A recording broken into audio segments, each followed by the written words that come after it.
Yeah, we are like good to go. Like, yes. Cool. Akash, you are please adjust your cam here. Oh, yeah, sorry. No, my camera is like kind of at the bottom, so sorry. Yeah, okay. Yeah, cool. So we'll go ahead. Yeah, please. Okay.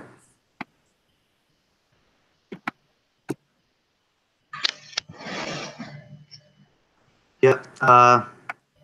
Good evening, everyone. Today we have joined here for our webinar series, which is VNIT Development and Public Forum, Public Policy Forum webinar. This is the fifth webinar in our series, and today we have our speaker here as Dr. Sheeva Dubey. She'll be speaking on the topic Manual Scavenging in Mumbai, Systems of Oppression. Sheeva is a 2006 alumna of VNIT Nagpur, and she recently received her Ph.D. in communication from University of Miami. Shiva is also actively involved in organizing sanitation workers in Mumbai and is here to share her experiences with us. And she'd be talking about a broad array of topics related to this around manual scavenging. And I'd like her to go ahead and stay. Shiva, Yes. Am I audible? yes, you are. Okay, great. So thank you, VNIT Development and Public Policy Forum, for having me here. And let us start with a basic idea of what manual scavenging is, assuming that some people may not know it. Manual scavenging specifically is about when a human being is asked to, or as part of his job or anything else, made to clean human waste, human excreta manually, handle it manually. In traditional places, in rural areas, mostly it happens when the toilets are not equipped with flush facility, they do not have water facility. So what they do is they collect all the waste in one basket or one pit, and then every day or after a few days somebody comes and manually removes it and takes and throws it to some other place. That is the traditional practice of manual scavenging. Now what is happening is the kind of development India is having. um, a lot of sanitation workers are made to clean human excreta, human waste in other forms as well. So, Indian Railways is one of the largest railway networks in the world, and for a long time they did not have biodegradable toilets. So, what used to happen was the human waste from the toilets in trains used to be everywhere on the railway tracks, and that had to be cleaned by people manually. And so that was one form. The other form was is when we develop cities, when we lay sewer lines and when we lay the entire network of from where you can use flush toilets and you can flush it away, then where the waste goes and all that network laid by municipal corporations, that has to be cleaned and maintained and everything. But because we already had this sort of a service class that was meant to do only sanitation work, so they were like cheaply available, easily available, and they did not have a lot of voice back then. They did not object to it when municipal corporations made them do it manually, and did not give them any protection. So that is also happening all over India in all urban areas. They are doing it manually. They are entering sewer lines, manholes, and they come in direct contact with waste. There are a lot of problems associated with this, health issues, of course, and a number of deaths, because once you enter in there, you don't have enough oxygen supply and all that.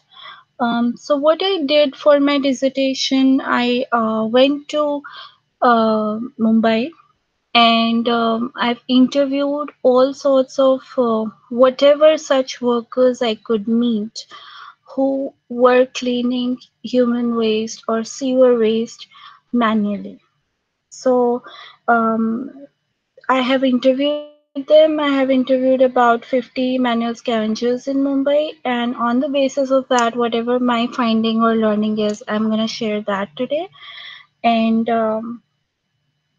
so what I noticed was, if you guys are familiar with Mumbai, you would know that there are a lot of posh urban societies, like big housing societies, apartments, very posh, well maintained. There could be like 20 or 30 different buildings in the same complex, maintained by the same housing society, and very well maintained and all that. And there is side by side also, there are uh, a lot of slum looking areas. So with that in mind, I would tell you three major forms of manual scavenging that is happening in Mumbai right now. One is that municipal corporations, especially Greater Mumbai Municipal Corporation, which is called like was previously named BMC. There is a department called Drainage Department in BMC, in which the workers are hired only to maintain the sewer lines and the drainage system. So they are one of the major people who are doing manual scavenging because BMC is not providing them enough equipment, safety, and all that. Um, the other sort of workers would be so so the drainage workers at municipal corporations maintain only the sewer lines that is in public area or common area.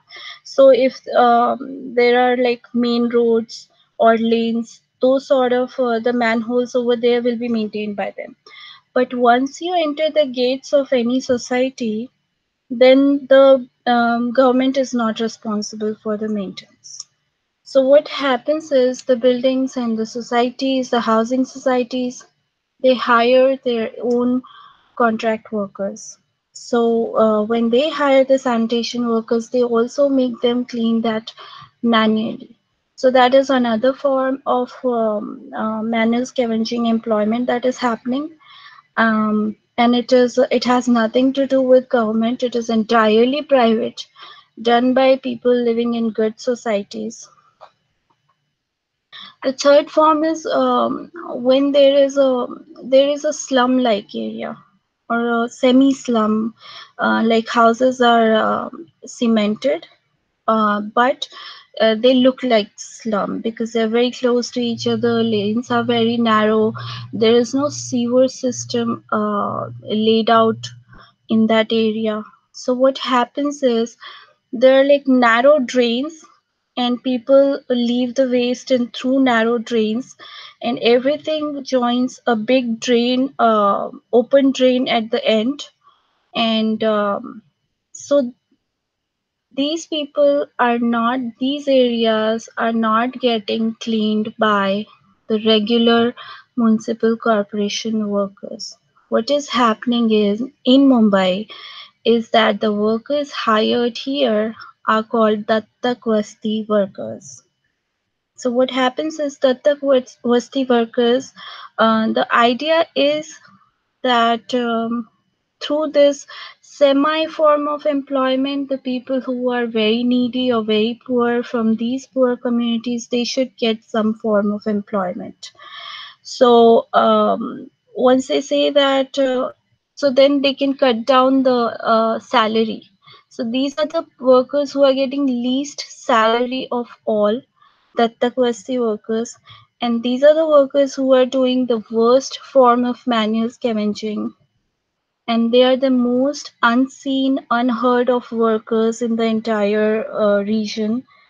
And the sad part is their work is directly supervised or directly comes under the responsibility, or I don't know what, of corporators. So corporators who are politically elected in municipal corporations are supposed to look after Dattakwasti workers. But I don't know why, when these workers do not get any protection and they're doing all sorts of dirty work, why the government is not doing anything and all, I don't know. So that uh, brings us to the kinds of employers involved. And apart from these three major forms of manual scavenging, there are also random odd jobs of manual scavenging. Like if suppose there is a small hotel and they have been putting all sorts of waste in their sink, and now their sink hole or their washroom has choked up, so they will quickly hire somebody to clean the manhole next to it so that the waste can go away. So that's like a half a day of job, and but that is also dangerous and that also claims lives. So such odd jobs are also there. So the major kind of employers out there hiring people for manual scavenging is one, government, municipal corporations, corporators, who are again like part of municipal corporations, and even the salary for the Dattakwasti workers comes from municipal corporations. And then private societies, rich private societies, or rich corporations, or commercial places that need maintenance, that need within their private premises, the cleaning facilities. So these are the kinds of employers involved. Now, speaking of violations, what sort of violations are happening, or what sort of exploitation is happening out there? Starting with wages, like I said, Dattakwasti workers are getting a salary of 6,000 a month, which is less than even the minimum wage set for sanitation workers in the city, in the state. And often what happens is they don't get salary in time, and all sorts of delays is happening. They don't even get paid leaves. In my interviews, I've come across workers who do not take a single day of leave the whole month. Also because they say that if they take leave one day, the next day the work is going to be double, because people are not going to get rid of their waste on their own. So when they go the next day, they'll have to carry double the trash and they have to clean double the waste. So that is there. Um, there is also lack of formalization. Like, so a lot of times what corporations do is they give out a lot of this drainage work on contract. The work that is happening through private residential societies is also given on contract. Dattakwasti workers are also on contract. So you can say that the majority of sanitation workers out there are working on contract. So when they work on contract, what happens is most of them, except the ones who are in municipal corporations and are unionized, apart from that, most of them don't even have an ID from their employer. So when they don't even have an ID, when they don't even have a proof of employment, they're very marginalized and they're very informalized. They cannot even have a bank account. The money that they get as salary is given out in cash. When they do not have bank accounts, they cannot take formal loans. They have, when they are not given salary for like up to 2 months, they have to take private loans which are super expensive.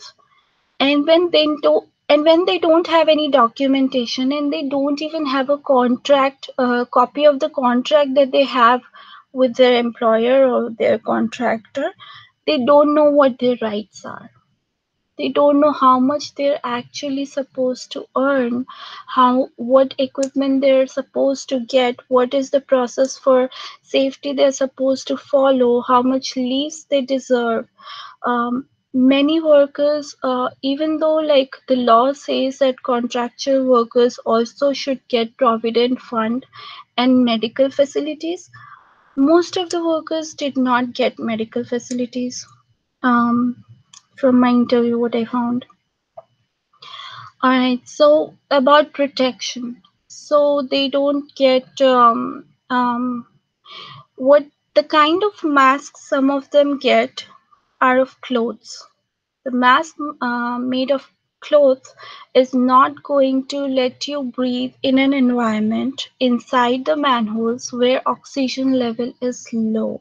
You need oxygen masks there, and there are no manual scavengers out there except the three manual scavengers. They're not manual scavengers, they are called divers. They are hired by BMC, but except them who have oxygen mask, who can go into sewer lines up to 300 feet deep, except them, nowhere in Mumbai any worker reported getting oxygen mask for working. The kind of gloves they get are not good. Most of them said that the gloves are no good to use after one use, so maybe they're use and throw gloves. And many of them also said that the kind of work they do, the gloves don't help them. The gloves, like they cannot do their work when they're wearing those sort of gloves. So what the workers do is they take off those gloves, and they you because workers said that once they're in there, it's very dark, and they depend on their touch. So they try to touch things, and then they understand, oh, this is a stone or this is something else, this needs to be removed and all that. But what happens is a lot of times in there are syringes, knives, glass pieces, sharp objects, and these workers get injured. Um, very few who are permanently employed in municipal corporations, they get the facility of a fan that they put outside the manhole on top so that there is enough oxygen supply, but most of the workers do not get that facility. The kind of test they do to check if there are poisonous gases inside manhole are very absurd. Like some of them use a candlelight test. What they say is that you light a candle and you put it inside the manhole, and if it extinguishes, that means there is not enough oxygen, which does make sense. But if it doesn't extinguish, they believe that it's safe to go inside, and they go inside. But what happens is once they start digging, once they start taking out the soil inside, the poisonous gases can then be released, and suddenly they collapse and they die within minutes. So it's not a dependable test. Um, okay, and there's not enough health care for these workers. Even if they get injured, they don't get enough compensation for their injuries. Forget about injuries, even those who die, legally their families are supposed to get 10 lakh rupees, but Maharashtra government has not paid a single family that compensation. And every death case since 1993 should get that money, but not a single one has been paid in Maharashtra. And okay, so there is how their voices are suppressed. There is no complaint system. So, in case their contractor is not giving them enough safety, they want to complain to municipal corporation. The corporation does not have any complaint system for them. Or what some workers reported that they are not even allowed inside the premises of municipal corporations. And so it's a deliberate way of silencing them. It's a deliberate way of ignoring their voices. None of them reported of inspections happening regularly, and none of them reported any action being taken against their employers. Um, so the principal employer, when the contract system happens, the principal employer gets away without any responsibility. Even in case of death, even in case of lack of security, even if it comes in news media and all that, the principal employer, the main employer who gave out the contract, remains free of any obligation. That is what the contract system is. Um,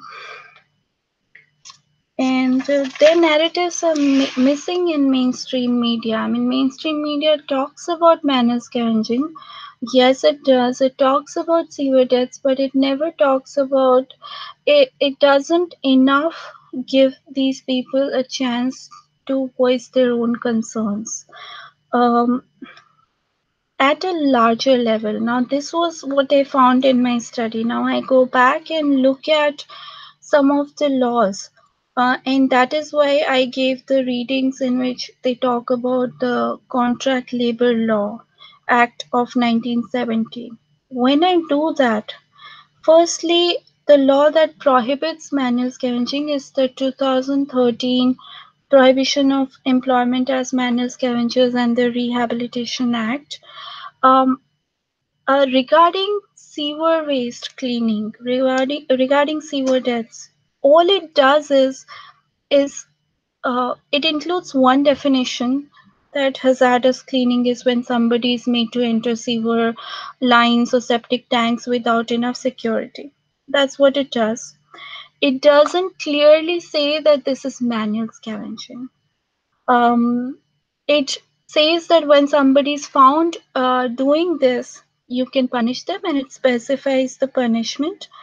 Um, okay, let's take legalities as questions. We can do that. I'll be done in 2 minutes if you can wait. Um, so it doesn't do that, and it doesn't specify what sort of safety procedures should be there. It doesn't specify who would be responsible in case of hazardous cleaning practiced. So there are no more details in there. So that act is not enough in its correct form. Then I went to the Contract Labor 1970 Act, and it says that the contractor should ensure that the workers have enough drinking water facility, canteen facility, toilet facility, but it doesn't say anything about workplace safety. So that is a huge shortcoming of that law, and I am amazed why nobody ever talked about it or why the gap is still there. I'm actually shocked. Um, there are India is a part of the ILO convention where it says that labor inspection should happen regularly to ensure that the working conditions are safe and the laws are followed. But there is no labor inspection report available online. There's not even a mention of anything happening like that in past on the internet. I don't know, maybe we have to file some RTI applications and figure out whether they are doing an inspection when it comes to drainage work, or there's nothing happening out there. So when I see the entire scenario, I see that this is kind of a conspiracy of the entire system. I see shortcomings in the laws, uh, particularly those shortcomings that completely take off the responsibility of principal employers and contractors when it comes to safety, and of taking the responsibility about sewer deaths. I see that even municipal corporations are getting into this practice of contract labor on a work which is part of their regular activity. I also see that at a very individual level, or at a smaller level, or at the larger non-governmental level, people who are well off are also hiring workers and not giving them any safety. or not even willing to take the responsibility of their safety in case they die or in case they fall ill. So I think that sanitation workers and manual scavengers are treated as cheap disposable labor who die and nobody cares. So yeah, I'm done. I can start the question answer. Thank you, Siva, for providing insights into one of the worst practices that are around, still around, surprisingly.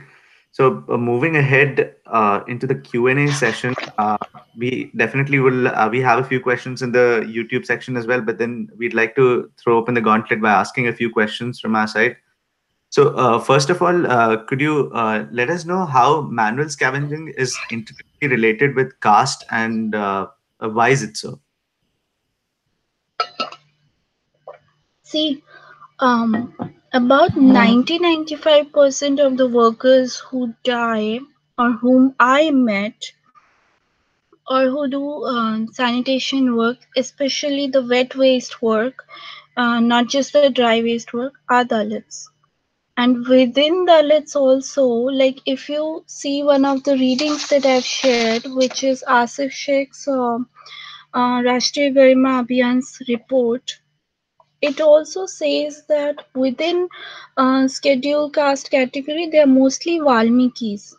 Now, Valmikis is a caste, especially coming from North India, Haryana, and Rajasthan, and that region, which was traditionally doing manual scavenging.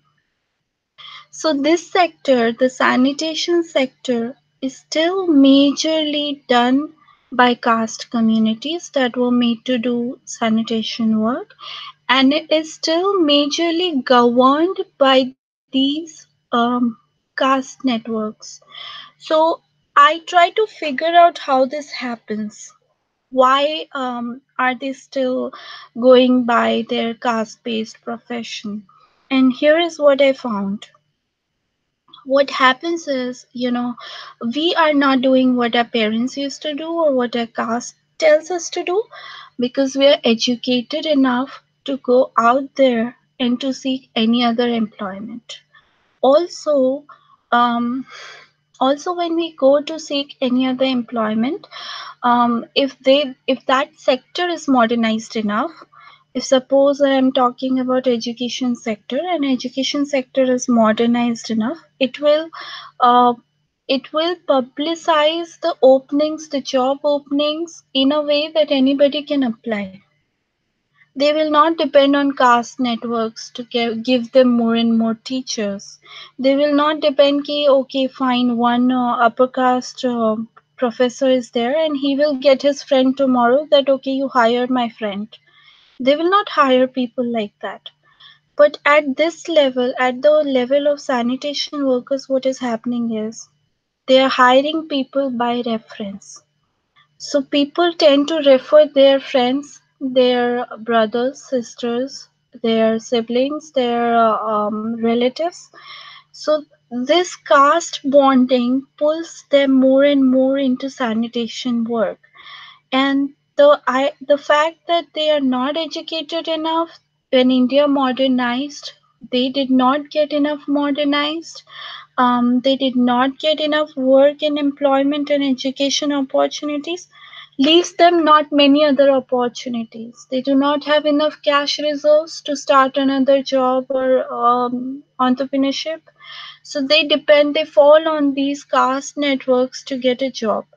And the system, by allowing this, by not publicizing the job openings, by letting people get their friends and relatives by reference join it, is like in a very subtle manner it's benefiting from this caste network. It's benefiting from the availability of cheap labor, and it's in a way facilitating or ensuring that these communities do not get enough modernized and their reserve of cheap labor always stays and is available to them.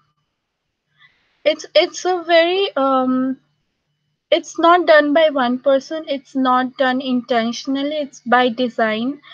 It's something which is happening. Yeah. I hope I answered your question. Yes, Shiva. Thank you so much for that. I guess there are a lot of other questions which are popping up in the Q&A window as well. So let's address them one by one. We have first question coming in by MS.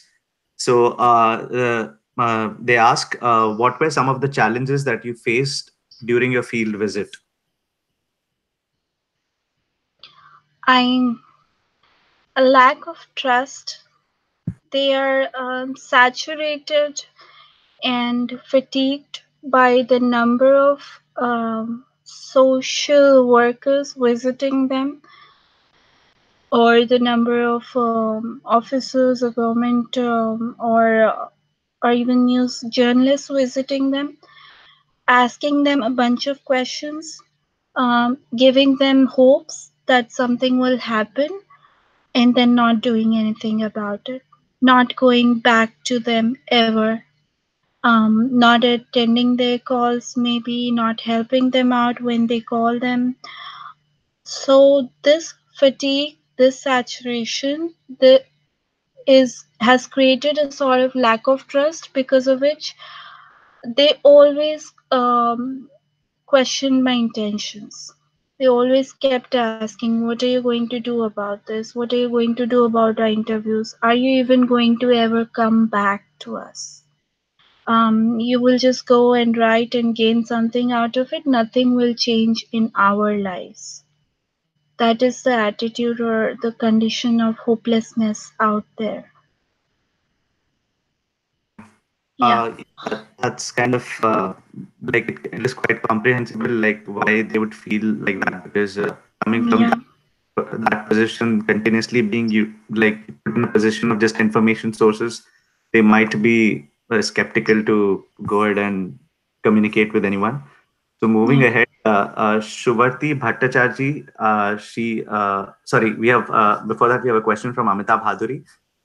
She said that she's asking that aren't there any kind of technological advancement, like any kind of automation and robotics put to use to deal with this kind of scourge? Maybe because this is Mumbai we are talking about. We can understand maybe in the villages there might be a lack of technology, but in metros like Mumbai, Delhi, aren't there any alternate automation robotic sources which can take care of this? See, the only thing available right now are suction machines. But what they do is, I mean, they have huge pipes and they put it in the manholes, but that's it. They suck everything in there, but they cannot work their way around the banks. And if something is stuck, they cannot do anything about it. So then a person has to enter the manhole and clean the waste. I've seen this kind of machine. I've seen how it works, and it doesn't work around the bends. The sad part is, because the municipal corporation is using this machine, they're saying, "Oh, we are not doing manual scavenging anymore."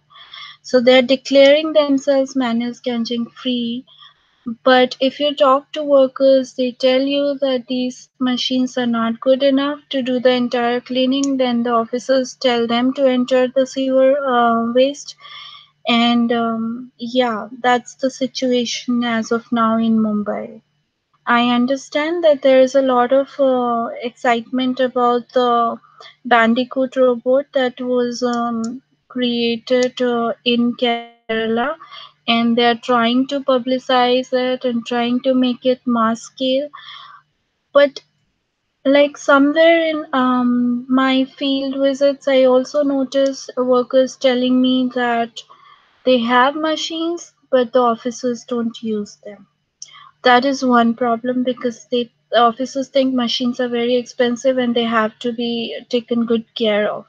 Human lives are not that important for them. And so, what do we do about that attitude? Even though we give them all the robotic and latest technology, what do we do about the attitude of people who take these calls on a daily basis? Um, Third thing is, like in Mumbai, a lot of places, if you have seen, I don't know, but they're very narrow lanes, and houses are constructed very close to each other. Sometimes the suction machine is huge, sometimes it cannot go beyond a point, it cannot even reach those places, and then you have to do it manually. Okay, next. Okay. Yeah. So obviously, machines have become more like a relic in this case and are meant just for accountability that they have some kind of equipment, but then practically are not put into use. That's what we're getting out of it. Yeah. So moving ahead, the next question is from Shivati Bhattacharji. She's asking, are they you did touch upon this question in terms of from which communities they come from, but specifically in the case of Mumbai, where are these people coming from? Are these a lot of them are residents from Mumbai, or are they influxing from other states just to carry out manual scavenging in Mumbai? Is it like if you can throw some light on that? So, I mean, in my study, I found that majority of them are not first generation migrants to Mumbai. They have been living in Mumbai. And what we can learn from that, or what we can interpret from that, is that the people who are fresh migrants are even more marginalized. They don't even have the kind of work that sanitation workers or manual scavengers have. So, among the people who are at the very bottom of the society, sanitation work is still a better off job than maybe construction work or daily wage work, because if you're a sanitation worker, your job gets over in like a half of the day, and rest of the half you can relax, or you can take up other contractual small odd jobs.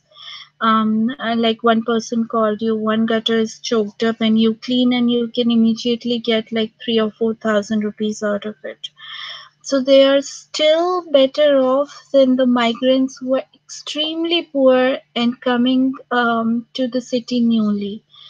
So that is the case. Secondly, so these are the former generations, but what have they been up to? What are their parents have been up to? The parents have also like almost half of them had their former generations also into sanitation work, and little bit less than that were the first generation sanitation workers in their families. So what does that tell? That more and more people are getting into sanitation work because it is better off than other um, manual jobs out there. I cannot even imagine the conditions of those workers, the working conditions of those workers. Their parents, so a lot of them were from Maharashtra, but also a lot of these sanitation workers in Mumbai are also from Haryana. And these are the people who are Valmikis. Um, then the third majority I found in my interviews was from Andhra Pradesh, and most of them were from Vadari caste. Now, Vadari caste is not Dalit, is not traditionally into manual scavenging, but Vadari caste is the caste that traditionally does the work of stone crafting. So if you see, there used to be a khalbatta and all that earlier. So they used to make those stones in a way that we could use them for cooking, and not cooking, but to pestle and to make paste of coriander and chili and all that. Our parents used to use them back then. But now with modernization of India, the technology, that form of their skill has become irrelevant. We've started using mixers and or blenders, and we don't use those kind of stones anymore.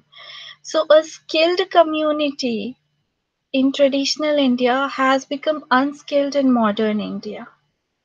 But while the India became modernized and everybody progressed, this community did not progress.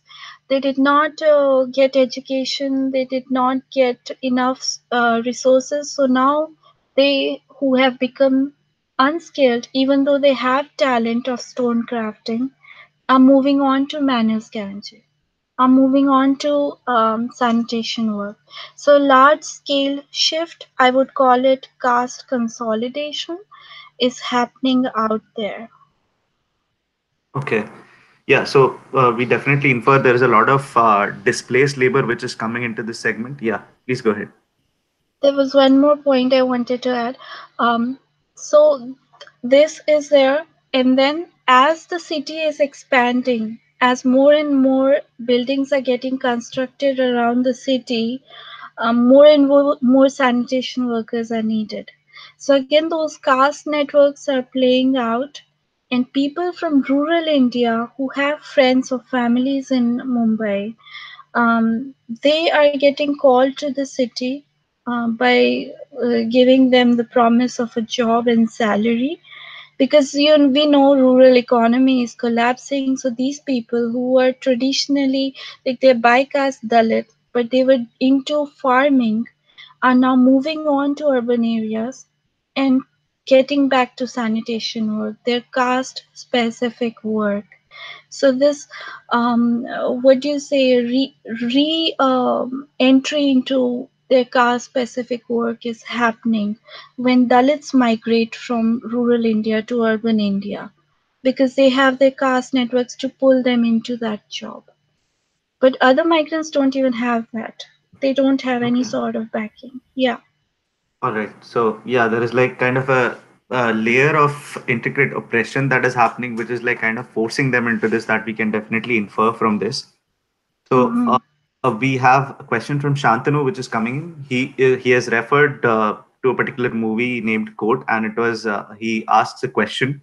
A lot of workers get into like move into sewers to get their work done intoxicated. So is this a very common practice? Like, first of all, is it true? Is it a common practice, and how frequent is it?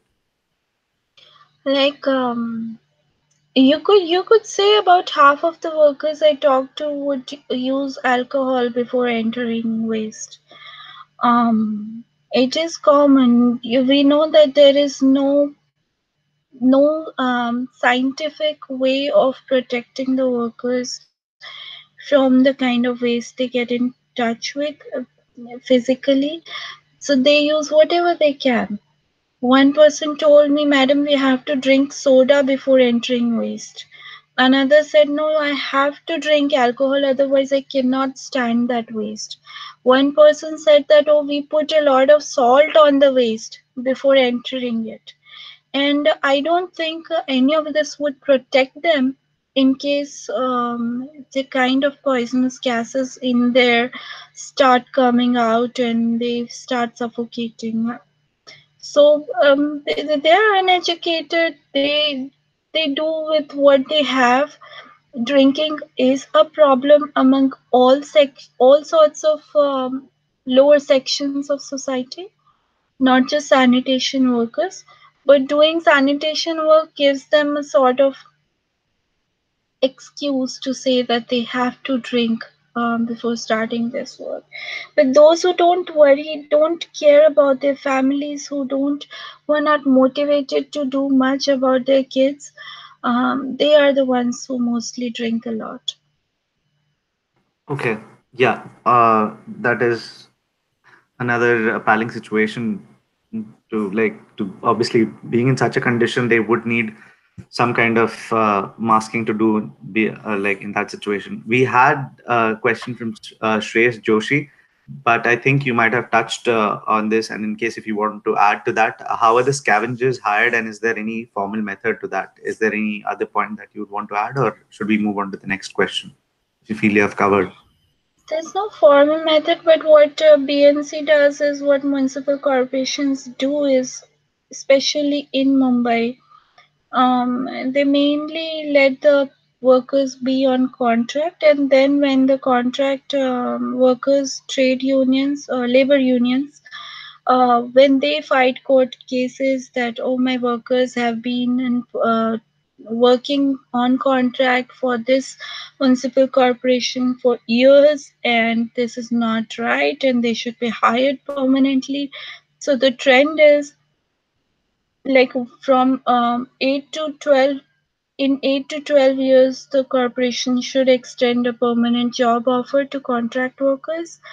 Um, but I have come across cases where it hasn't happened. The court ruled out recently in a case of a labor union versus BMC that 2,700 workers should be hired permanently. Now, out of those 2,700 workers, some have died because the case went on for too long. Some have retired. Some workers did not have their names correctly entered in the list. Some workers did not have the right pictures. So, only about 200 workers got the permanent job. So, the situation is not that good. Yeah. Uh, Next. moving ahead to the next question. It's from Rajshri. How is the compensation structure for the industry? Are they paid any minimum wage considering they are hired by the government? So, if you are a permanent worker with at municipal corporations, you can get up to like starting more than 20,000 per month. Now, that should be the ideal income scale for all sorts of sanitation workers, because one work, one income. And plus, if somebody is living in Mumbai, that is the least you need. But what happens is if the workers are hired on contract at the same municipal corporation doing the same thing, working side by side with the permanently hired sanitation workers, they get as per the number of days, the number of shifts they have done. So if they work for like 26 days a month, they get somewhere something like 12,000. If they work 27 days, it comes up to 13,000 something. And out of that, they get deductions for their medical insurance, for their provident fund. And many of these workers do not even have details of their medical insurance and provident fund so that they can avail them when they need it. They do not get those details, but they get those deductions in salary. So that is the next second level of income. But those workers who are not even unionized, who are not even hired properly by municipal corporations, especially Dattak Vasti workers, they get up to 5 or 6,000 a month, and the minimum wage is about 7 or 8,000 a month. So they get 5 or 6,000 a month, and they are asked to do the same or worse kind of sanitation work. All right. And Yeah. that's what most of the participants in my study earned, 6,000 or less. All right. Okay. Thank you. Thank you, Shiva. Next one, we have a question from the public policy angle. So, like here, Priyank is asking, what can be the most appropriate framing of this issue for public policy to address it? I'm like, contract system. I mean, attack the contract system. Uh, as per the law, uh, any organization's work that is part of their core activity and routine activity for which they need to have a worker all the time should not be given on contract. They should hire a full-time worker. Now, if these same workers who are contractual workers, who are permanent workers, they would have a higher salary. They would not have to do odd jobs of manual scavenging after work, in which they sometimes lose their lives. They would have more rights to deserve and ask for protection. They would have access to all sorts of legal things, being legally employed and formally employed, so they can avail bank loans, housing loans, education loans for their kids. The quality of life, imagine the quality of life that would suddenly change for them. um, they can unionize better. The contractual workers don't have much say when it comes to unionizing. So that should be ideally done. I mean, any at least sanitation work, which is part of a regular activity of municipal corporations, should not be given out on contract. That is one. Second thing is labor inspection, which is not happening. We see all these reports about manual scavenging deaths, but we don't see a single report about labor inspection happening and somebody being taken action against. What are they doing? What is labor welfare department doing? What is happening about it? So we need to raise those questions. um, Thirdly, in if you look at these acts, like the Contract Labor Act 1970, or the Prohibition of Manual Scavenging Act 2013, they don't specify details about workplace safety, about hazardous jobs, what sort of protection is needing. They don't specify who is responsible. The punishment laid out there is not severe enough. So we need to look at that part as well. Now, where can we get the clue from? Compare it with Factories Act 1948.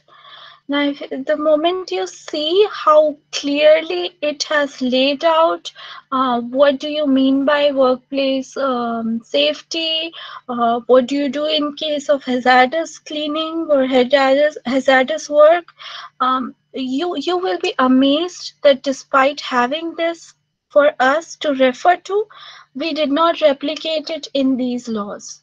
You would be amazed. So these are what I suggest can be done right away. All And right. third thing is, a major chunk of sanitation workers are getting privately employed in like housing societies and those cooperative societies. So if you cannot even implement a law by at municipal corporation level, the question is how will you reach these private societies? How will you make them follow law? So that is another set of large questions, major questions that need a lot of thinking. Okay. Yeah. So moving on, Shiva. Next question. We have from Shantanu again. So, what are the he asks, what are the appropriate methods used during disposal of those waste, and who does that post?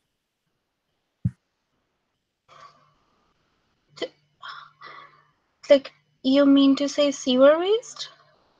See, Yes. they're waste of all kinds. I think a city like Mumbai should do more about its waste, the kind of ways in which the waste is handled. Dry waste that is just collected needs much more better handling. But the sewer waste, what happens is when these guys enter a manhole, there is usually they do it when it's choked. So when the water is not passing through, when something solid has stuck inside. So their job is then to take out all that waste. So they manually take it out, all the solid waste, and make sure that water passes through.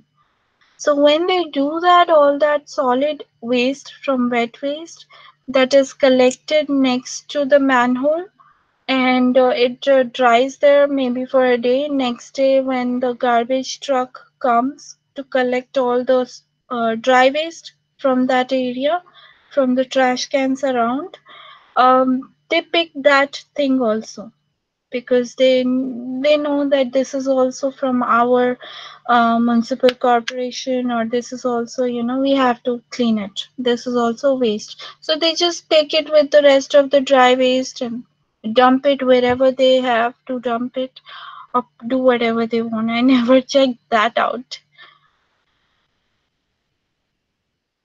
but there's no other way of doing it. This is how they do it. Or at max, what some people would do is, like, if they're like big open drains, I'm sure you would have seen those kind of drains that have bridges over them. They can dump it there, and they're so big that the water will not fill up so quick. All right, Shiva. I understand that there are a lot of questions which are coming. So first, I'd like to take a few questions from the ones who have, whose questions have not been answered. So there is a question from Avajit. So he asks, do contractors provide any kind of health insurance to the workers? You did mention the municipality has to do, but for others, like, is there any kind of health coverage? Ideally, there should be. The contract labor law says that, but like especially the Dattakwatsi workers have never even heard of medical facilities or insurance. And the ones who work in private housing societies and all that are they cannot even think of it. The only sort of contract workers, some of whom who have medical insurance, are the ones working for municipal corporations, and that I think this was possible only because they unionized. So they do. Some of them do have medical insurance, but there are like n number of problems out there. They don't even have a record of their insurance. Um, some people say that it was started, then it got closed, and the money is still getting deducted, or the money that was deducted, they have not reimbursed.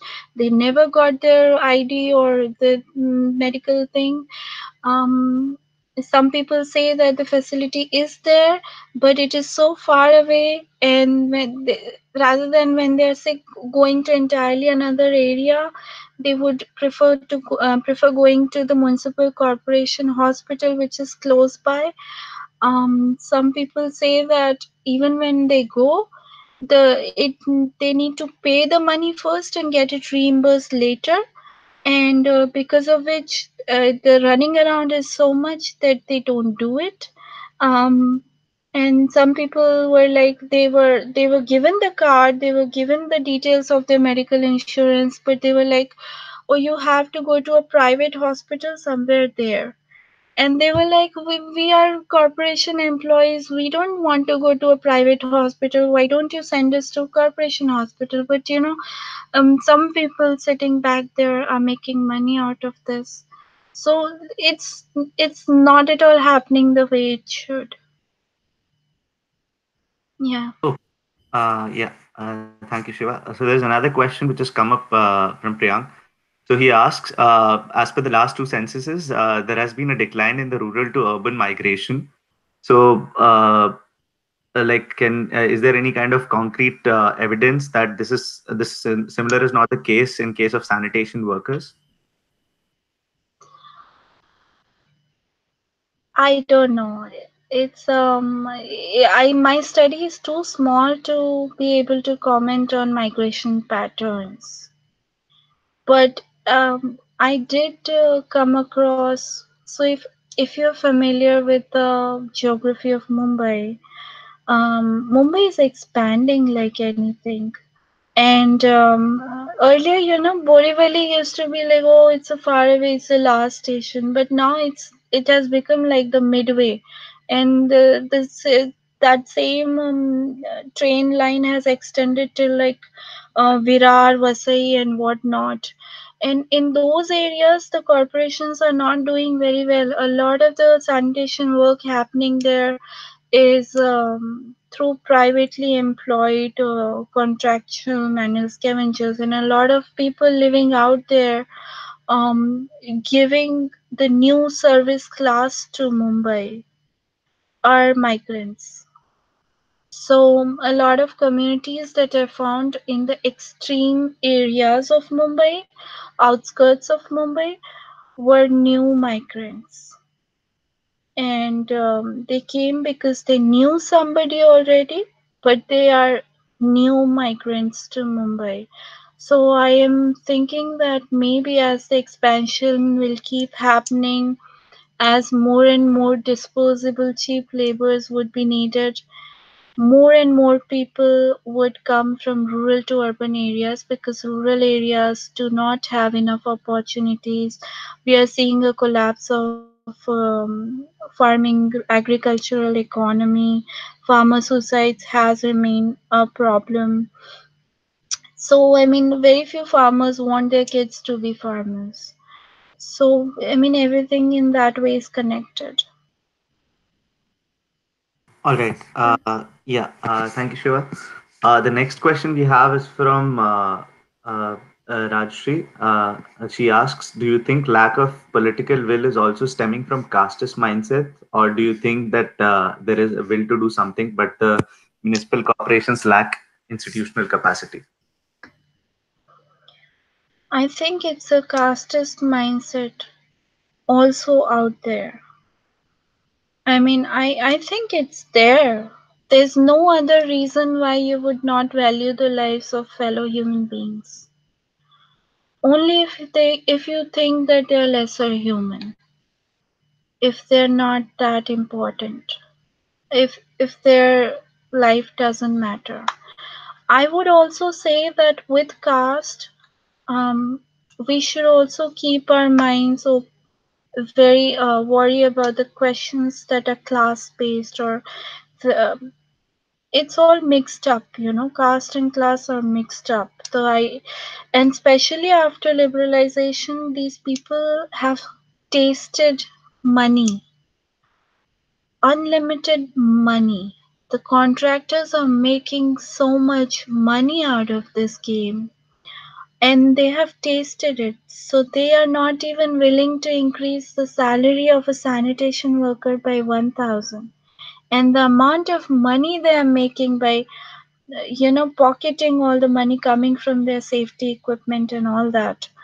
Um, so both these things are there. And institutional lack of capacity, institutional capacity. BMC is the richest municipal corporation in India. So capacity can be bought, can be built if there is willpower. I think so. Right. Okay. Moving on to the next question, Shiva. It is again from MS. They ask, is there a gender division of work amongst manual scavengers or sanitation workers? Do women engaging in such work also consume alcohol? What are the ways in which women engage in this work? So yeah, that is their traditional form of manual scavenging, which I talked about initially, in which in rural areas, women go from house to house and collect the solid human waste, and that is mostly done by women. Men are the ones who get inside sewer waste in septic tanks or pits or sewer lines. So that sort of gender bifurcation is there. Um, Women, in terms of alcohol, I don't know. Uh, I don't think it's relevant. Maybe they also have tobacco, and I think it's up to them. Um, but women handle households, so I don't know, like how I don't know what to say to that. In Mumbai, a lot of women are into sanitation work, but not manual scavenging because again, men are the ones who enter sewer lines. So what these women are mostly doing, they're doing the dry waste sanitation work, or they're doing waste picking. I'm done. Okay. Yeah. Shiva, we have one more question, which is coming from like this is actually a comment. If you have, and then we have one more question. But Rajshri says that there has been Bezwada Wilson had shamed Modi because Modi talks of manual scavenging as a spiritual experience in his book Karam Yogi. So, do you think, just a follow up question which I want to ask, do you think leaders have kind of a disdain towards like they kind of overlook such kind of things? Like, it's a generalized question. It is like irrespective, like, do leaders or people in positions of power kind of overlook such kind of menial jobs or Of course jobs? they do. Like, of course they do. I mean, if they were not overlooking, why would this happen? Why would we have so many deaths? And why would Swachh Bharat? I mean, as an Indian citizen, I would say I don't want a clean India. First, get me a safe India. First, get me an India where my sanitation workers do not die cleaning my waste.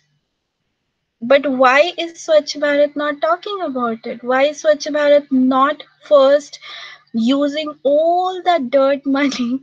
Like they can just throw away money like that. It's insane. Okay, so why are they not first publicizing on television that manual scavenging can kill you? Don't do it. And if somebody asks you to do it, call us. We'll take an action. Or if you have to do it, you need safety equipment, call us. We'll give you safety. Or we'll send some machine there.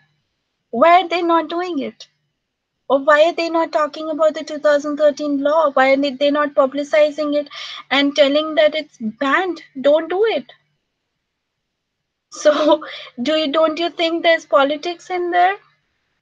Don't you think that the 2013 Act, not even mentioning the fact that municipal corporations should ensure that they don't do manual scavenging, not even talking about municipal corporations as a political or somewhere in their self-interest. So, and Biswata Wilson is very right. He's very right in calling out Mr. Modi's hypocrisy. Very right. All right. Thank you on that, Shiva. There is one question from Shubham Jain. So he asked, is there any government investment, like it's a follow up on the previous one, is there any government investment in technology to improve the working conditions? So, I'm sure there is. I'm sure some departments are doing it. Some of them are doing it, but I don't see it at a larger scale. I don't see it out there. I don't see it happening in Mumbai in near future. And wherever it is, I've never heard of it. So they need to work harder. okay. Yes. Thank you on that, Shiva. So okay. Yeah, this is one important question which has just come in, and I think so it's relevant just for some perspective also. So, is there any kind of worker helpline number, or any kind of modes and mediums where such kind of things can be reported or accounted for? Like if some third person sees this some kind of thing happening, so is there any kind of worker helpline number or child helpline number out there? I think you can call, if you look at Safai Karmchari Andolan's website, they have given out a number. You can call them, you can write to them, but I would say, having interacted with them, having seen their capacity, I would say that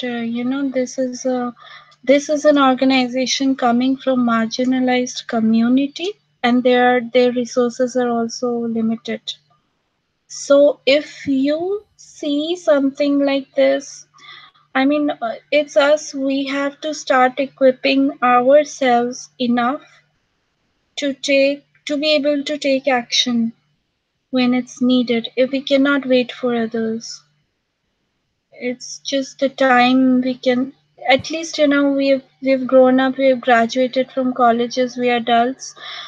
We have the right to vote, so we also have the right to file RTI applications. We also have the right to file FIRs. We can enter a police station and file an FIR. We can talk to that sanitation worker and write his story for news media. We can record him and put that video on YouTube or send it to Scroll or The Wire or something. Um, we can do a lot while we think we cannot. Okay. Yes. Thank you, Shiva, for providing the last piece of information. So we have run out of time, and at the same time, we are done with questions as well, Q&A session. So I'd like to take this opportunity to thank you, Shiva, for providing us insight into such a oppressive practice. which is still being practiced in even cities like Mumbai. So it can be a harrowing experience. It can be a harrowing experience for people in places in villages. So this is definitely a thing which needs to be tackled and that needs to be taken care of. So once again, we on behalf of VNIT Development and Public Policy Forum, thank you for taking our time to speaking with us and providing us informations and insights about this topic. Thank you. Thank you for the opportunity. I really care about this topic, and I thank you for giving me the platform to talk about it. All right. Okay, thank you so Thank much. you. And we also thank all the people who joined us and for all the insightful questions that they asked. We hope to see you on the next edition of VNIT Development and Public Policy Forum's next webinar. Thank you so much Yes. and good night. Thank you. Thank you. Good night.